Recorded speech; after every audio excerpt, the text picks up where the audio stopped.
عبدالستار پیر محمدزاده ژورنالیست تاجیک که ماه دکبر سال 2022 به 7 سال زندان محکوم شد و از 4 مارس در محبس شهر خوجند ادای حکم میکند، خواستار انتقالش به یگان محبس دیگر شده است.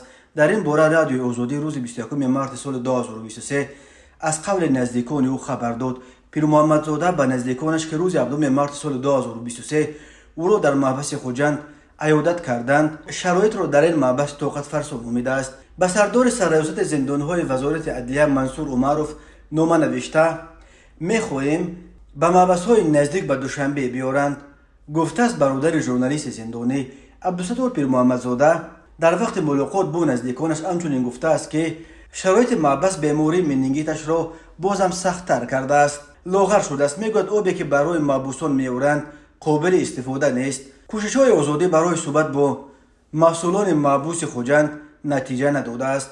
دادگاه نهایی اسماعیل سامانی شهر دوشنبه روز 26 دکبر سال 2022 در یک مرافعه پشت درهای بسته که در بنای سزا یا بازداشتگاه رقم 1 شهر دوشنبه دایر شد، عبدالستار پیر محمدزاده را با جرم همکاری با سازمان‌های ممنوع به 7 سال زندان محکوم کرد. خود پیر محمدزاده قبلا این اتهام را شدیداً رد کرده در یک نامه از بازداشتگاه نوشته بود که زیر فشار و شکنجه مجبور شده بود که اتهام بافته و ساخته مقامات را به دوش بگیرد. او همچنین نوشته بود که به مستقلیت دادگاه‌های تاجیکستان باور ندارد و خوب می‌داند که حکم او هنوز پیش از بازداشتش در دالان‌های حکومت نوشته شده است.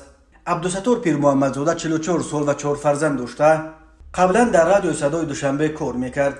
پیر محمدزاده در اول ماه ایول سال 2022 در پی نشر چندین مراجعتنامه با طلب آزادی ژورنالیستان مستقل دلیر امامعلی و عبدالله غربتی که 15 یون به حبس گرفته شدند از جانب ماموران اوباب در منزلش در کنار شهر وحدت دستگیر شد. ماموران اوباب از وحدت برابر او زفقبیک سیدامینی را که او هم با طلب آزادی دلیر امامعلی و عبدالله غربتی صدا بلند کرده بود دستگیر کردند. از این 4 نفر دلیر امامعلی به 10 سال، عبدالله غربتی به 7 سال و 6 ماه و سیدامینی و پیر محمدزاده به 7 سالی محکوم شدند. مرافعه همه آنها در بنای سزا پشت درهای بسته و به اشتراک اهل جامعه و ژورنالیستان دایر شد. در عموم در ماه‌های اخیر در تاجیکستان بیش از 10 بلاگر و ژورنالیست به سالهای طولانی زندان محکوم گردیده. این باعث شد که حامیان حقوق تاجیکستان را کشور زندان ژورنالیست‌ها بنامند.